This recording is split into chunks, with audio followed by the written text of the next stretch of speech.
আমাদের ভাই কানাই আছে। মা গো সকালবেলা এমনই ছিল, সক্ষমভাবে পেয়েছিল। কেমনভাবে পেয়েছিল? তারা নিজ যদি বনের মধ্যে আমরা কানাই খিদে পেত, তাহলে নিজে তারা যে কোনো বনের অজানা অচেনা ফল নিজে খেত, তারপর খেয়ে দেখতো সেই ফল বিস্ফল না ভালো ফল। তারপর কানাইকে দিল, কারণ কানাইকে বলতো হ্যাঁ কানাই তোর কি খিদে পেয়েছি? কানাই যদি বলতো হ্যাঁ সকা খিদে পেয়েছি, তবে শোন যে কোনো ফল আগে নিজেরা সেবা করি, তারপর কানাইকে দিত। কানাই বলতো হ্যাঁ আমাকে বলছিস খিদে পেয়েছি, তা তোরা তো দেখছি আগে খেয়ে নিলি। তবে কানাই নেই, শোন কেন আগে খেয়ে নি জানিস? কারণ এই বনের অজানা অচেনা ফলে যদি বেশি ফল হয়, সেই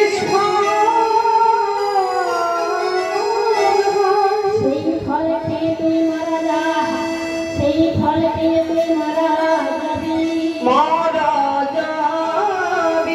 কারণ তুই মরা বাঁচাবার মন্ত্র জানিস, কিন্তু আমরা তো জানি না।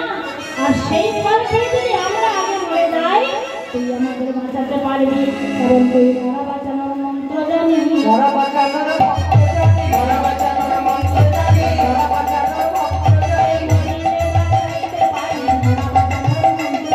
মরিলে বাঁচাইতে পারি, মরা বাঁচানোর মন্ত্র জানি। বলে মরিলে বাঁচাইতে পারি, মন্ত্র জানি। কারণ তোর যদি কিছু হবে আমরা বাঁচাতে পারবো না কানাই, কিন্তু আমাদের যদি কিছু হয়ে যায় তুই বাঁচাতে পারবি। এই হলো আমাদের সত্যবাদ।